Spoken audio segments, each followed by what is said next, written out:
this morning's Dhamma talk, I'm still keeping the subject matter on the practice of meditation and the insights which come from that meditation. But this morning's Dhamma talk is going to be especially focused on a metaphor, a simile, which does explain quite beautifully how meditation works and also answers some of the problems. One of those questions that comes up very often when people are meditating, following these instructions. Sometimes when they are meditating, they can be aware of their breathing, and the breathing is very stable and delightful. And then sometimes a light comes up, and they wonder what they should do. Should they go towards the light or stay with the breathing? And this particular talk will answer that question and many similar questions, because it uses a metaphor which is very helpful. But please excuse me, the metaphor began when I used to go as a Buddhist monk, when I was a lay person searching for the type of Buddhism which inspired me. And of course a couple of times you went to see Tibetan monks from the Mahayana tradition, or Vajrayana tradition. And you may know that they had a metaphor and they used the phrase Om Mani Padme Hum. And of course I think many of you will know that what that meant was like a worship, like a Namo, to the jewel in the heart of the lotus, in the Padma.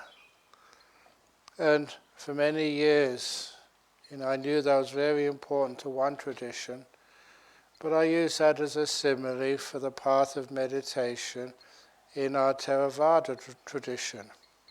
Not explaining it in the way that they were explaining it, but making use of it.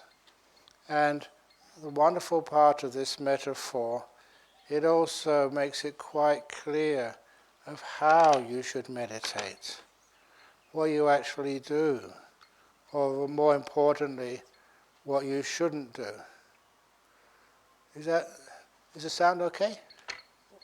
Okay, yeah, very good. More like what you shouldn't do when you're meditating.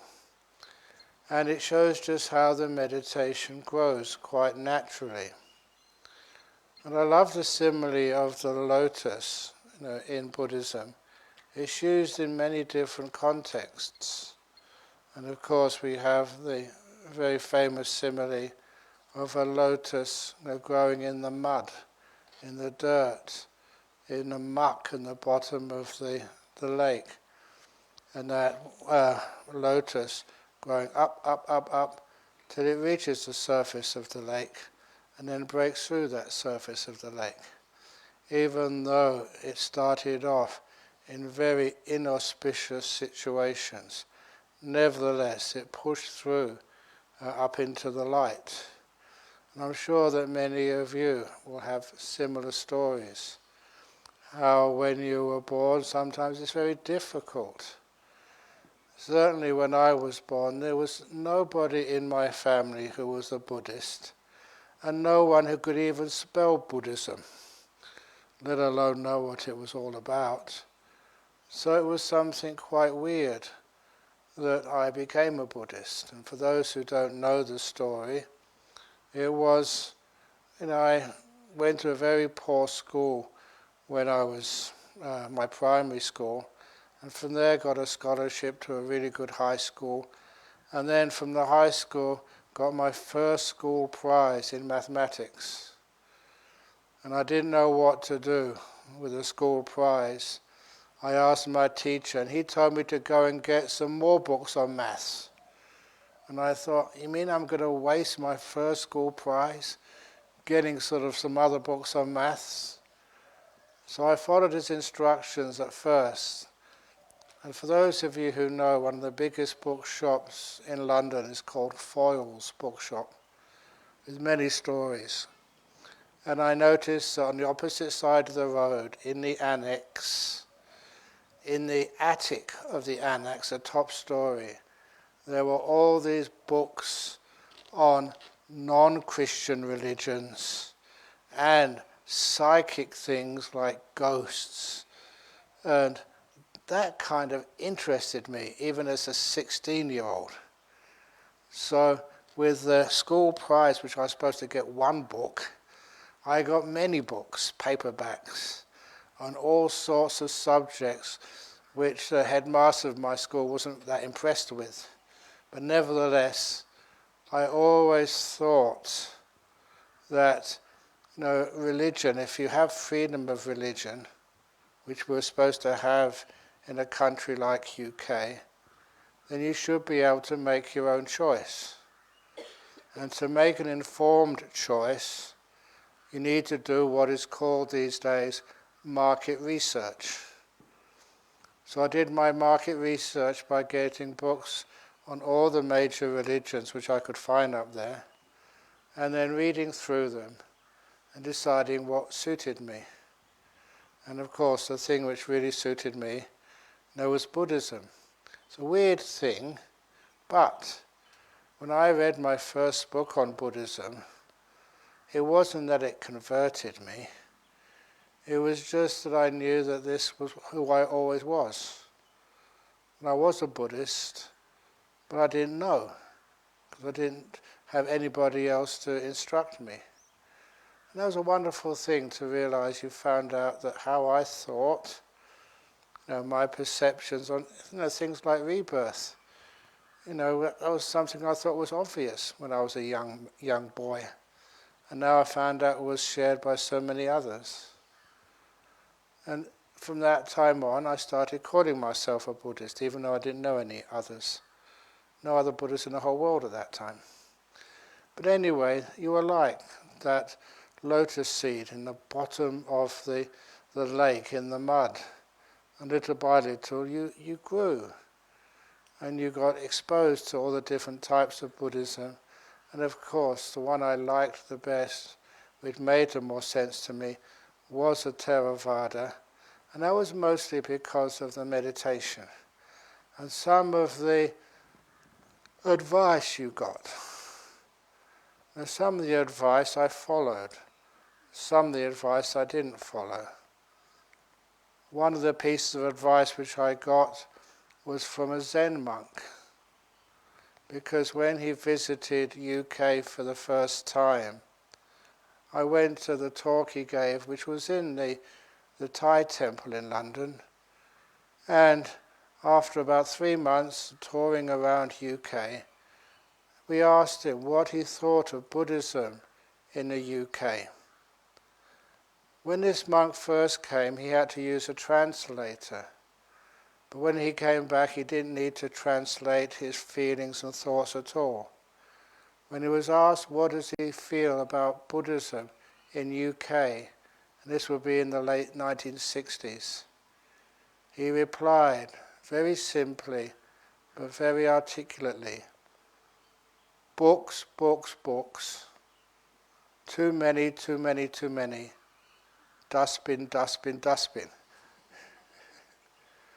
And it made quite a powerful point, that in that time in the UK, there were many scholars, there were many experts, there were many people who knew what was in the books, but never practiced it.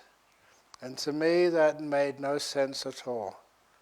And later on, when I heard another Zen monk say, anyone who does write a book on Buddhism, the karmic consequence of writing a book on Buddhism is you have to be reborn as a donkey for your next 7 lifetimes.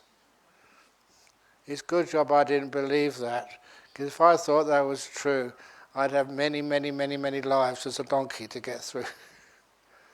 But what it was making very clear is that the teachings are great, the books are really helpful, but the practice is the most important. And especially as a monk or a nun, you're committed to this path, and you might as well make the best of it. The information is there, and you know most of that information enough that you do have, as I said, I think last night or yesterday, you do have a good map. All you need is a flashlight, the torch, to be able to find your way with the map to the treasure of the great wisdoms of Buddhism. But nevertheless, even though you've already got enough information, I've got another couple of days of information to give to you. And the simile today, is going to be again the lotus. But there's one more lotus simile which I really liked, and that was the lotus has this very unique quality that whatever liquid falls on it, it always runs off, and it leaves no residue. So if somebody urinates on a beautiful lotus, the urine just all drips off. And after it's all dripped off, there's none of it remains.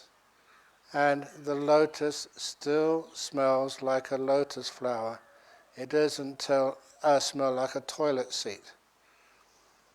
And if you do the opposite, if you pour perfume over that lotus, then that perfume all goes off, drips off the lotus, and the lotus still smells like a lotus, never the scent of the perfume.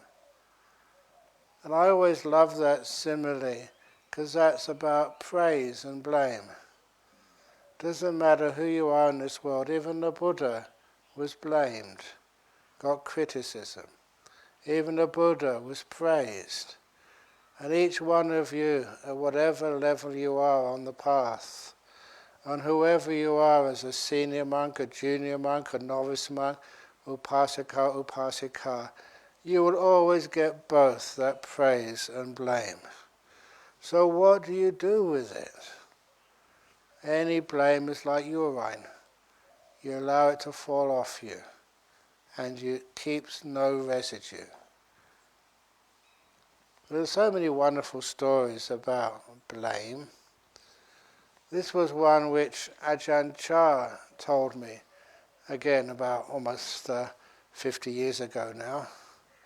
This was when the Vietnam War was still going on, and there was a US Air Force base not that far from his monastery in Ubon. On this one occasion, there was an African-American soldier who was going from the base into the town of Ubon. He was going in one of these cycle rickshaws. And on the journey, the rickshaw passed some of the driver's friends. And the driver's friends were on a roadside bar drinking Mekong whiskey and getting drunk.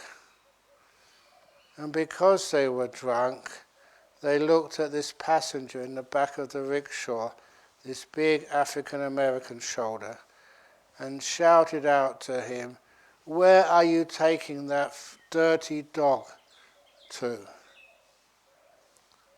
Now that is a very nasty thing to say in Asia, calling someone a dog and calling them dirty. And so even the rickshaw driver was very afraid. He turned around to the African-American soldier, and the African-American soldier was just looking at the scenery, enjoying the beauty of those paddy fields and that time of the morning.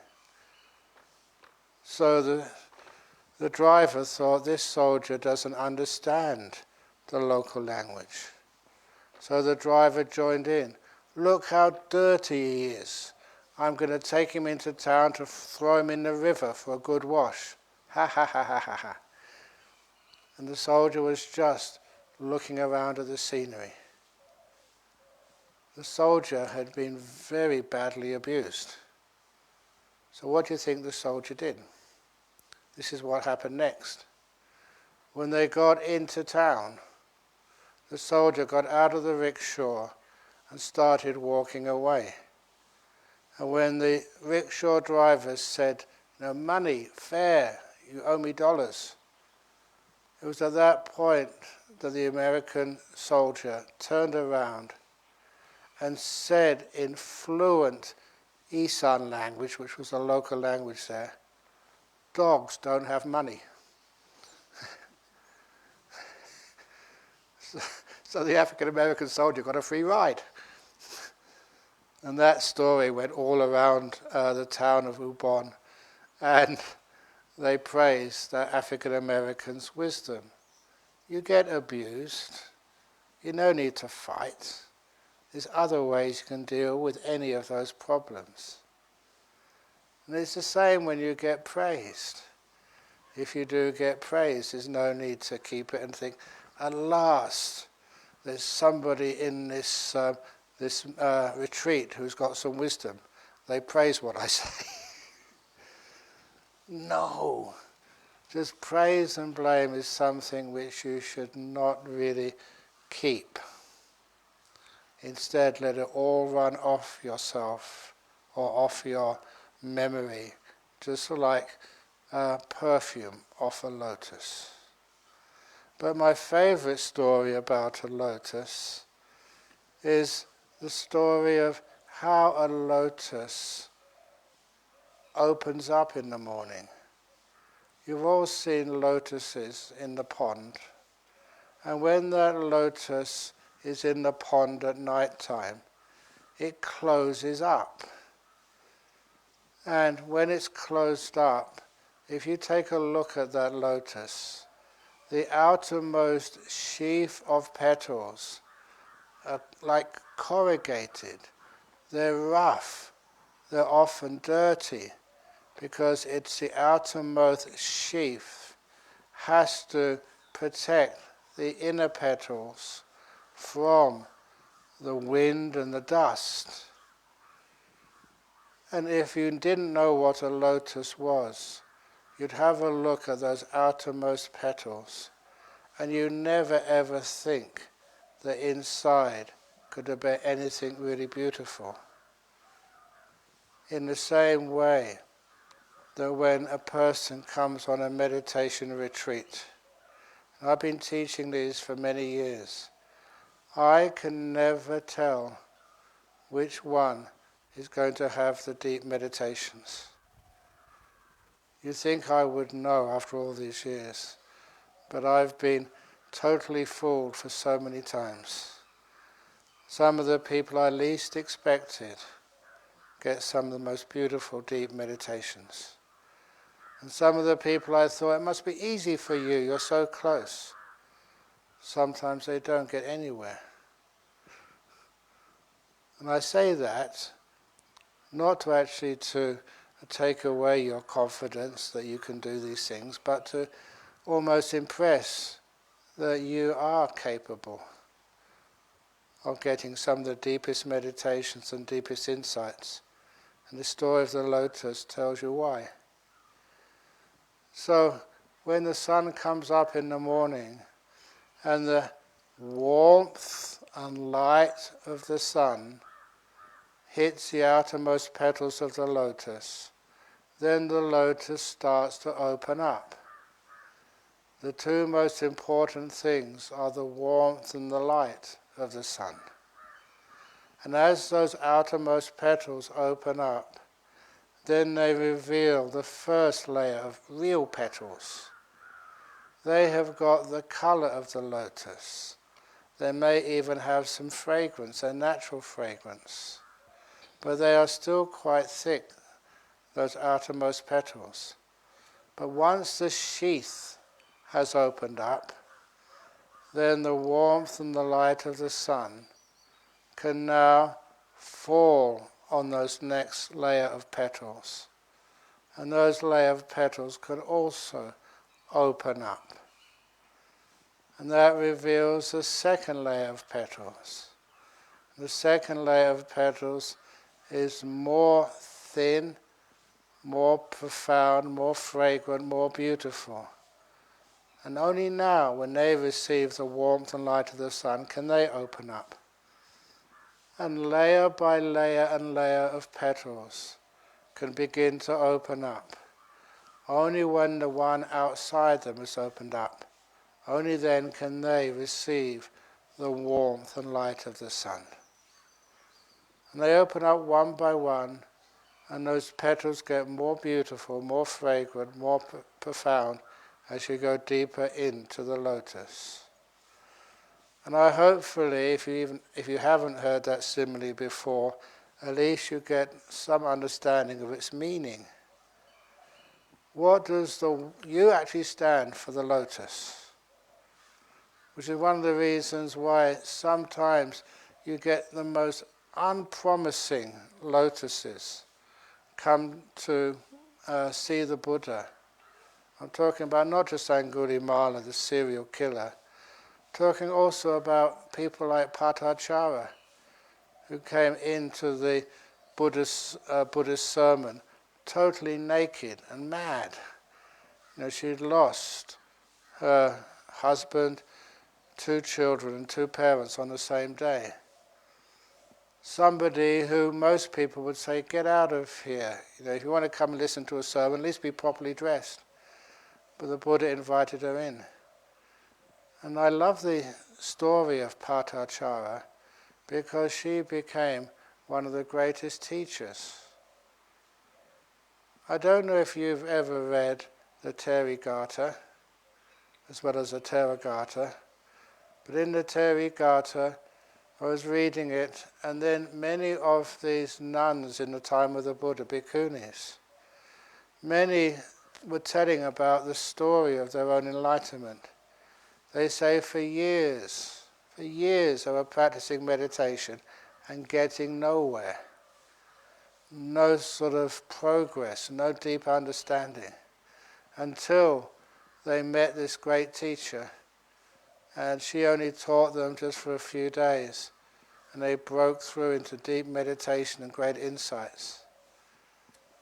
And then when I read that again and again, bhikkhuni after bhikkhuni after bhikkhuni, then I found out that bhikkhuni's name was Patachara.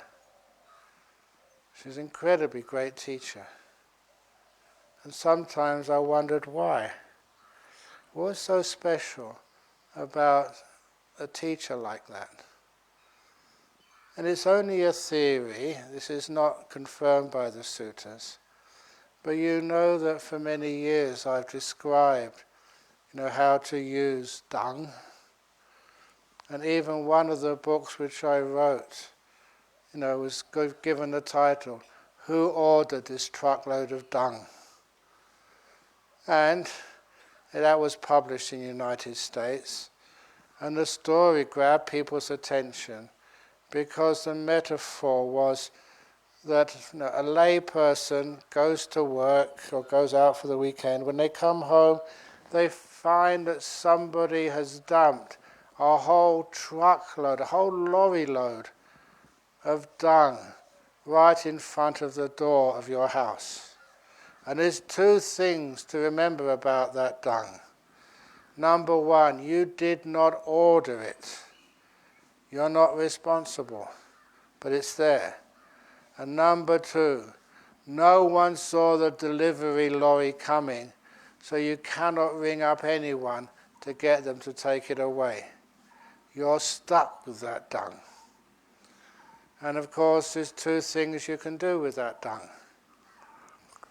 Most people will just put it in their pockets, put it in their bags, put it up their shirts, and carry it around with them.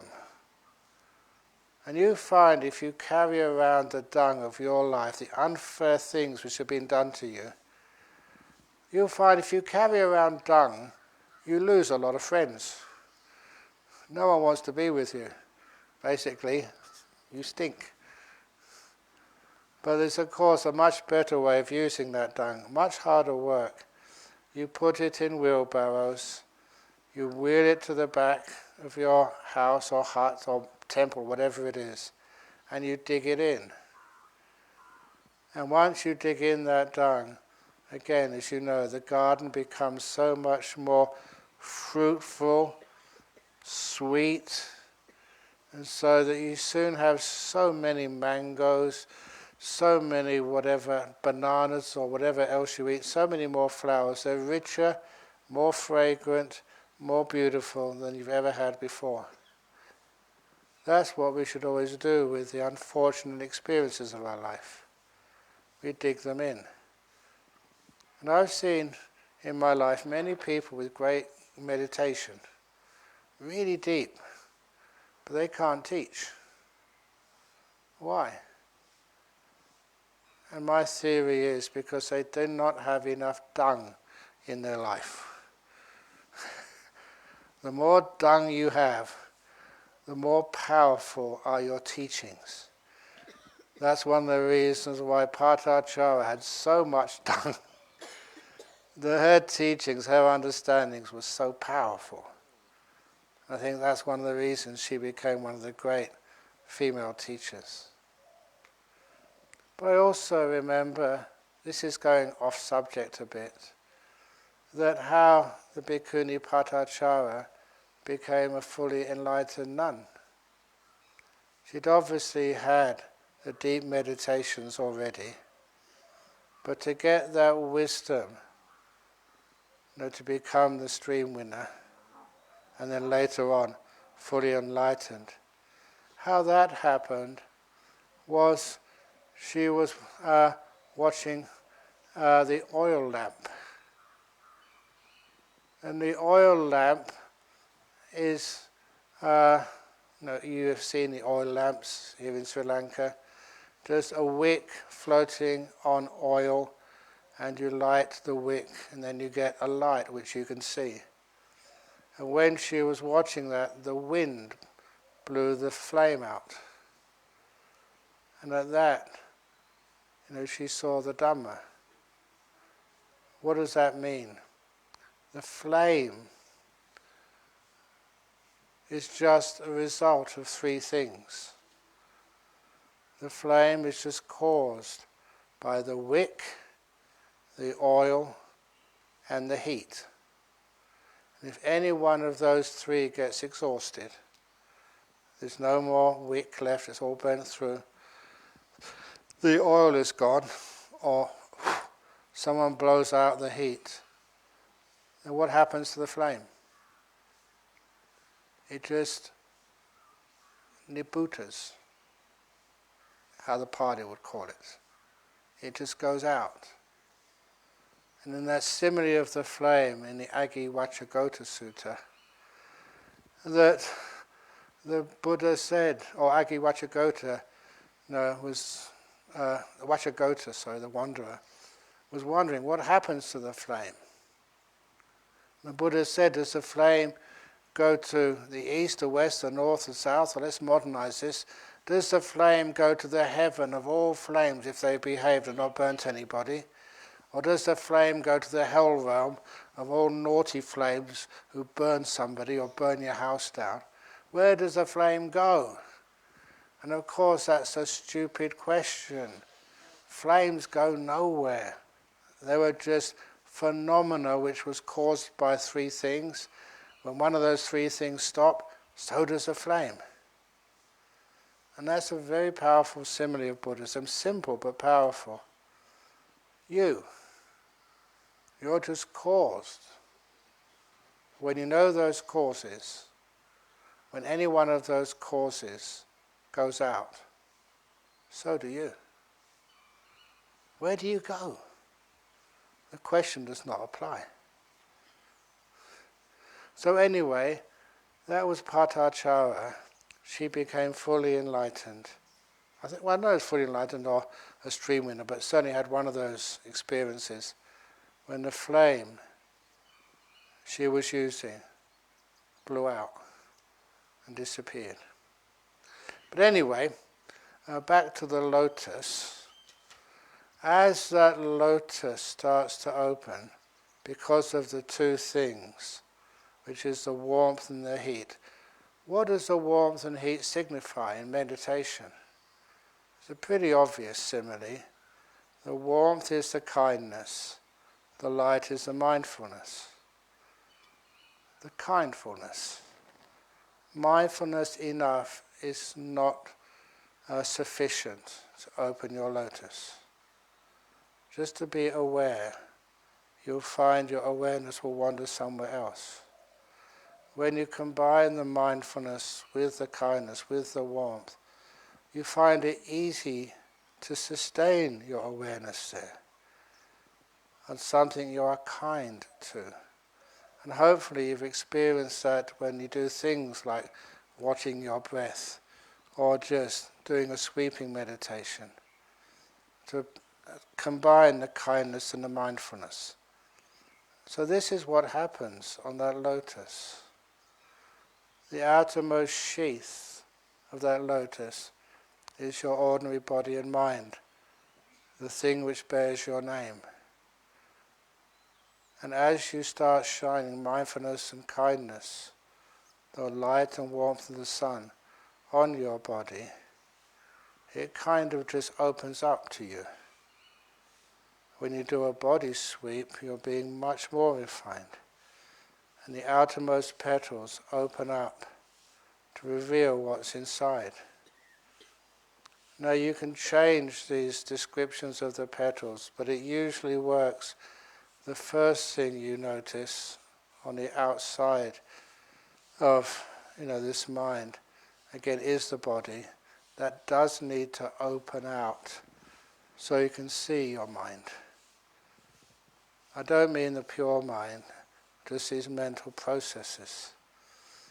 That's one of the reasons why the Kayagata Sati is important before you go on to do things like breath meditation or loving kindness meditation or anything else. It opens out this body, it relaxes it so it can open out, you can see what's inside. And that metaphor of always going inside is also important. So as you open up this body and you see inside, one of the first things which you see is what I call the prison of time. Why are we just so concerned with what's coming next? So burdened by what we've done in the past. That's like allowing yourself to be in the prison of the past. You know that, of course, I make lovely discussions with many psychologists and psychiatrists, and many of them know how important it is to let go of the past and let go of the future. How do you do that? Even as monks, can you let go of the past? Can you let go of the future? The future is much easier to let go of, I have found. So let's start with how you let go of the past. Sometimes people want to ignore the past. Sometimes that is like feeding the anger-eating monster. The more you try to ignore it, the louder it knocks on your door. So we don't ignore the past. We acknowledge the past with loving kindness. And to me, the most important part of letting go of the past is being kind to all the people who were involved in your past, and being kind to yourself at the same time you're involved in the past. With that kindness, that metta, that karuna together, you will find it's much easier to soften the past. The anger makes it hard. The kindness makes it soft. And when it gets really, really soft, it's much easier to forgive everybody and all things which happened in that past. The kindness is what works. And to go off on a tangent now, but you may find this, if not helpful for oneself and one's own practice, certainly helpful for other people you meet. And that is an organization which the main people come to our centre in Perth. It's called what's it called again? Um, is for the, that's why it's called assets. It's called the Australian Society for Survivors of Torture and Trauma. As you know, in this world, there are many people go through such horrendous tortures and traumas, not because of anything they did, other than their parents were politicians or important people, or they get caught up in conflicts, political conflicts, and they disappear into underground jails run by all sorts of bad people, you might call, and they get tortured. And some of these manage to survive, and many of these would come to a place like Australia with an asylum visa. They get freedom of their body in a place like Australia, but still their minds are caught in the terrible things which they endured for no reason at all at the hands of some awful people, and that keeps coming back to them. They're traumatized. And I was very impressed to find out how some of the teachings you give in a Buddhist temple become so effective at dealing with these almost unendurable experiences from the past. And what they do in this society of survivors of torture and trauma, they use a very simple loving kindness meditation based on that explanation of loving kindness called opening the door of your heart. And I hope you remember that interpretation of loving kindness, of unconditional loving kindness, came from my own father, who once told me, son, whatever happens to you in your life, however you turn out, good or bad, I don't know. Please remember the door of my house will always be open to you, no matter how you turn out. And I realized it wasn't his house he meant, it was his heart. And for years that became how I interpreted and understood unconditional loving kindness. And this is what this group used for survivors of torture and trauma. When they felt safe, and that was really important, to do things like meditation, or to understand some of the things which happened to you in the past and get past them, you do need to have that feeling of safety, not forced, always having a means to get out if it's not working for you. And they sit down comfortably, and then someone helps them. As you sit down, you imagine in your heart region 2 big doors. You open those doors. You are inside. And the good part of you, the soul of you which you can love and care for, is already inside.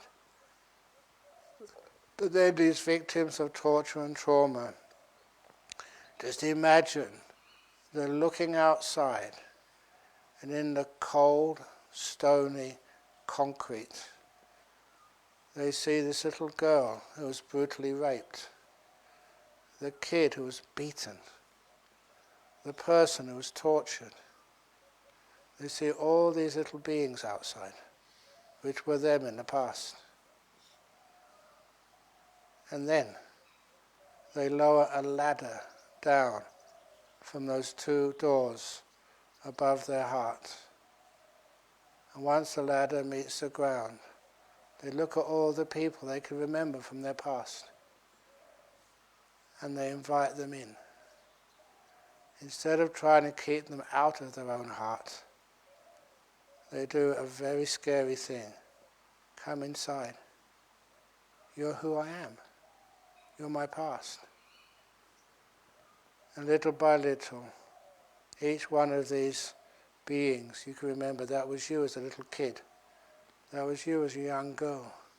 That was you as a new wife who got so badly beaten and treated by people you trusted. Each one of those comes up. And as they come up that ladder, those steps into your heart, you welcome them, embrace them with kindness. That is incredibly effective. When you treat the past with kindness, instead of with anger, with saying, why me, with fear, and you give this wonderful forgiveness, then it's dealt with. So often in the past, there's amazing stories of forgiveness, of kindness, where you think it should be impossible. One of my favorite stories of dealing with that past and being able to let it go was recorded in those Truth and Reconciliation Commissions led by Desmond Tutu and I think it was Mandela was supporting it, in South Africa. And in this particular episode, the Truth and Reconciliation Commission was promising amnesty for anyone who confessed honestly to some of the extrajudicial punishments and killings which they meted out on people. And there was one of these South African policemen, secret police, was telling everybody in one of these formal meetings how he had tortured and killed this black African nationalist, or freedom fighter, whatever you wish to call it, in front of the man's wife. The widow had just heard this noise in the middle of the night, and her husband, the father of her children, was taken away, and she never saw him again. And now this man was saying what he did to him. And this man confessing what he did, it was very hard for him to confess the terrible things which he had done. It was so hard that he was shaking and crying as he was giving his testimony. When he'd finished, the widow of this black African deceased freedom fighter, whatever, just jumped over the barricade, and she avoided 2 security officers. She was big but very agile, and these people were supposed to protect the people who'd done these terrible crimes from the widows and other lovers of these people who'd done these crimes. But she was too fast for them. And so she grabbed this South African policeman, put her arms around him while he was shaking in fear, and said the wonderful words, "I forgive you." And everybody burst into tears. I like telling that story. If you can forgive that, what in the world can you not forgive? And so that was a wonderful example. If you treat the past with kindness, it's easy to forgive, and you can be free of it. That's all it takes. One beautiful act of forgiveness. I don't know what you've experienced in your life, but once you can forgive the past, you never forget it, but it's not a problem for you anymore.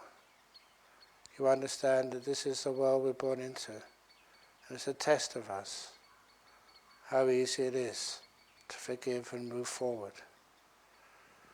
And that becomes this lotus petals open out. We're not burdened by the past anymore. And the future, again, no one will ever know the future. I know many people think, oh, you're a monk, you have good meditation. Can you please tell us know what's going to happen in Ukraine? Ajahn Brahm, please let us know. And of course, the future is always work in progress. No one can ever know. Even Ajahn Chah, when he was asked by one of his disciples, look, you've got great meditation, read the palms on my hand and tell me my future. And Ajahn Chah said, no, monks, don't do that. He said, well, I know you can. And I've given you so much donations, fed you, looked after you, stopped my work to drive you somewhere when you needed it. And it's the first time I've asked you anything. Come on, read the lines on my palm of my hand. So for once and the only time Ajahn Chah did that. He looked at the man's hand and read the lines on the palm of his hand. And this man was so excited. Ajahn Chah was honest, deep meditation, incredibly wise. And when he'd finished reading the lines on the man's palm, the man said, yes, what's my future going to be? And Ajahn Chah replied, look, I will not tell a lie. I will not exaggerate. But your future, sir, is uncertain. And Ajahn Chah wasn't wrong. You know, once, I'm going off subject again and again and again. You know, once, when it was my birthday, some of my disciples decided, what can you give a monk who wants nothing for his birthday? So they asked for my birth date, not just the birth date, the time and the place where I was born. And I could find that details out for this man. And then off he went. And on my birthday he said, I've used that information. I spent a lot of money on this to get in your horoscope for the next 12 months from one of the most expensive and famous astrologers I know. Can I read it out? So when everyone was listening, he read out Ajahn Brahm's horoscope, not an ordinary one, but a really deep one, by this expert. And it started off, he read out in public, that Ajahn Brahm, who was born 7th of August 1951 at this particular time in this particular place, the next 12 months will be a wonderful time for romance. We never got further. Everyone burst out laughing. I'm still a monk, so they were wrong. You cannot tell the future. Isn't it wonderful to know? We make the future. You're not limited by the future. So you can make whatever you want with that confidence and hard work and mindfulness and kindness. So in particular, you go inside of time to this wonderful present moment, which is much more beautiful than past or future. If you recognize this moment, no matter what you experience, it's much better than being anywhere else in the whole world. And then you can stay in the beautiful present moment. That's a part of the lotus. When you're staying in the present moment, you don't need to do anything. You just maintain the kindness and the mindfulness, the light and warmth of the sun. And that's going to open up into something more beautiful. It opens up into silence. Inside the present moment, you don't need to say anything inside. You don't need to think. You don't need to describe. You don't need to name.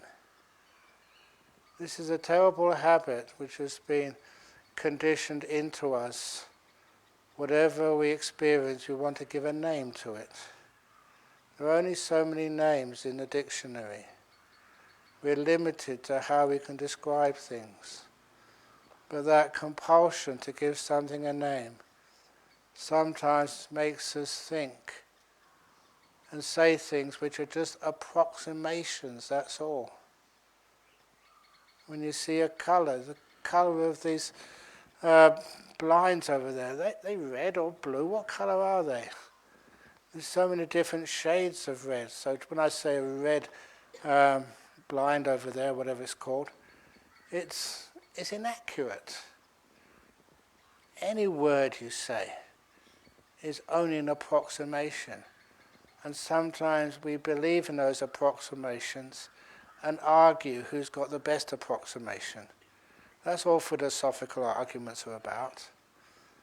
But inside those petals of time, in the present moment, that opens up and you experience silence, which is always more beautiful than anything else.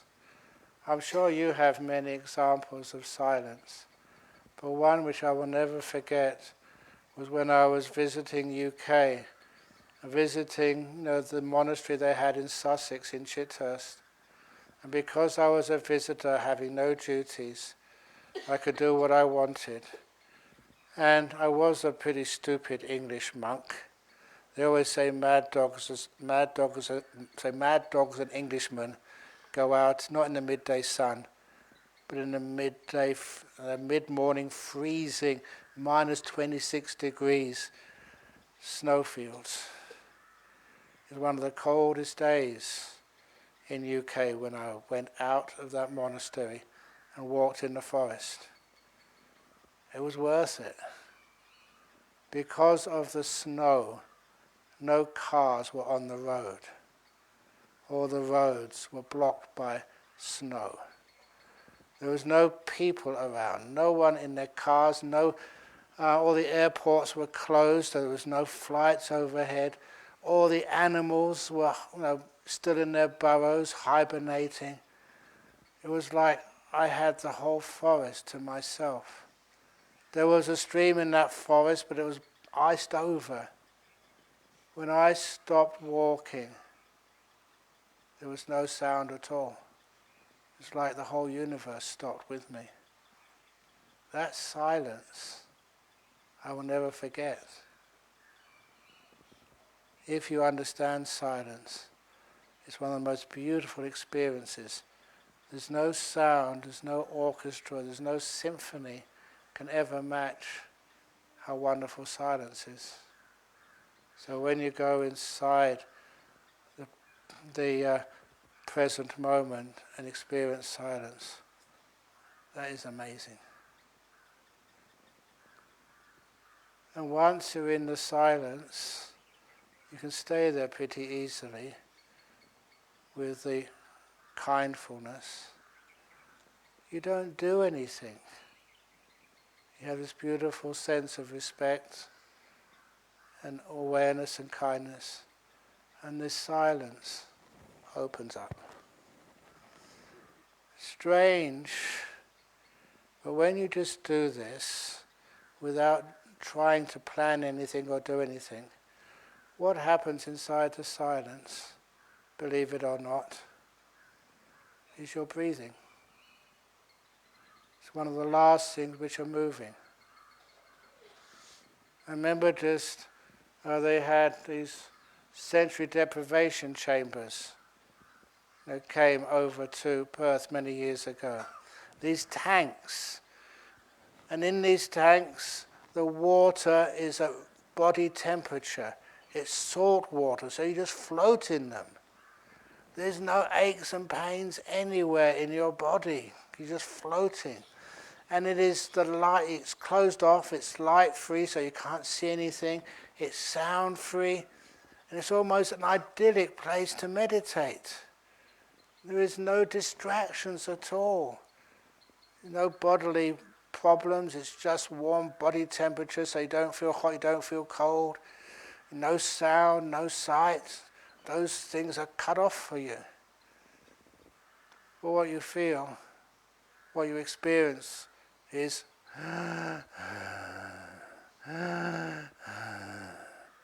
your breath becomes so noticeable. I mention that because this is what happens inside the silence. You can notice your breath so easily. It's the last thing which is moving. So this becomes another layer of petals inside the silence, the breath. That's one of the reasons why I say that the Buddha taught the breath meditation. It's a natural type of meditation. It happens whether you like it or not. You can bypass it, but it's a natural type of meditation. And inside the ordinary breath, breathing in, breathing out, as you meditate more and more, you look at your breath with just mindfulness and kindness, the warmth and light of the sun, that opens out into the delightful breath. It's almost a different layer of petals, much more beautiful, much more refined, much more fragrant. And when you're looking at the delightful breath for long enough, you don't need to aspire for anything. You don't do anything. You don't make any progress. Those petals open out, and what's inside of the delightful breath? And what's inside of the delightful breath is usually what we call the nimitta. So what actually happens if you're watching a beautiful, delightful breath, and then you kind of see a light coming, but then that light vanishes? What's actually happening? This metaphor is like you're opening up. You get this delightful breath set of petals. Now that's opening up, and you get a peek of what's inside, beautiful nimitta. But then it closes up again, and you're still with the delightful breath. You don't need to do anything. This is a natural. You don't choose. You just keep the mindfulness and the kindness happening. And then it's only a matter of time when the mindfulness and kindness is ready, is enough. Then that layer of petals called the delightful breath opens up by itself. As long as you don't get excited or afraid, and these beautiful nimittas arise. You're going deeper into your lotus. And if you experience even those nimittas, you remember that this is in this old closed lotus you thought you knew before. In each one of you, right now, there's a beautiful nimitta. Just need to open up those outermost petals. And once you have the nimitta, what do? You never make any progress. Your job is to go inside of the nimitta. Allow that nimitta to open up and see what's inside.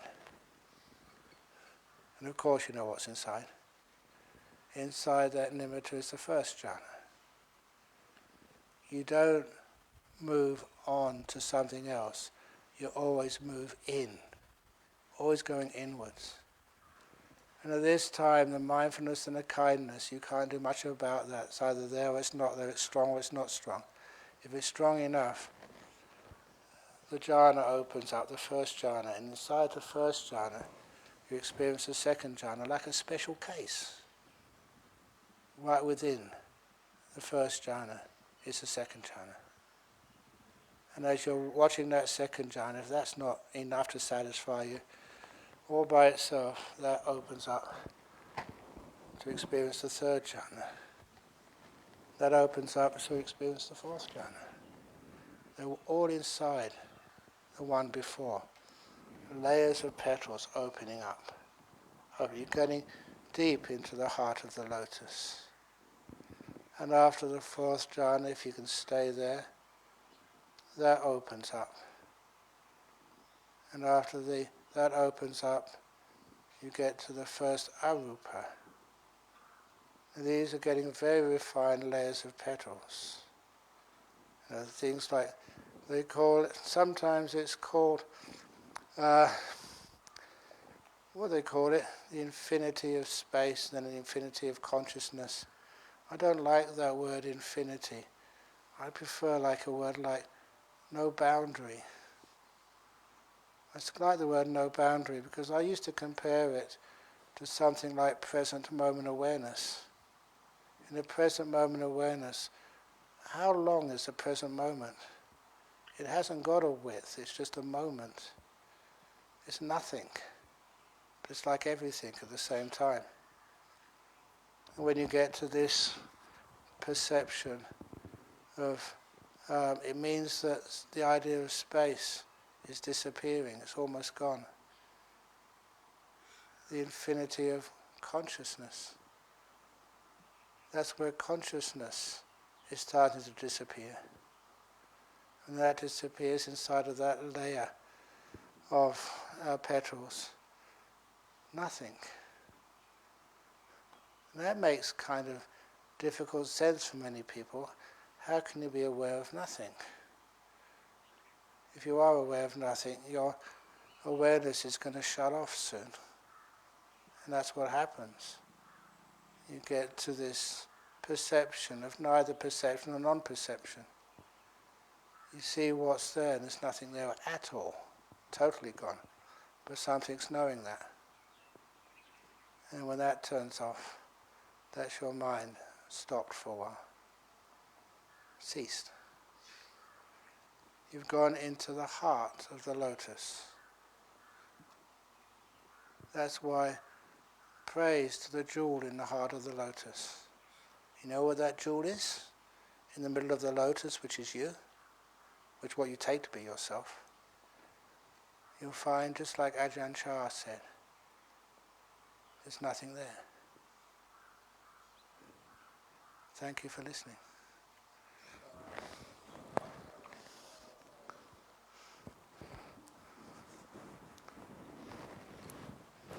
Okay. Okay, thank you again. See you later on.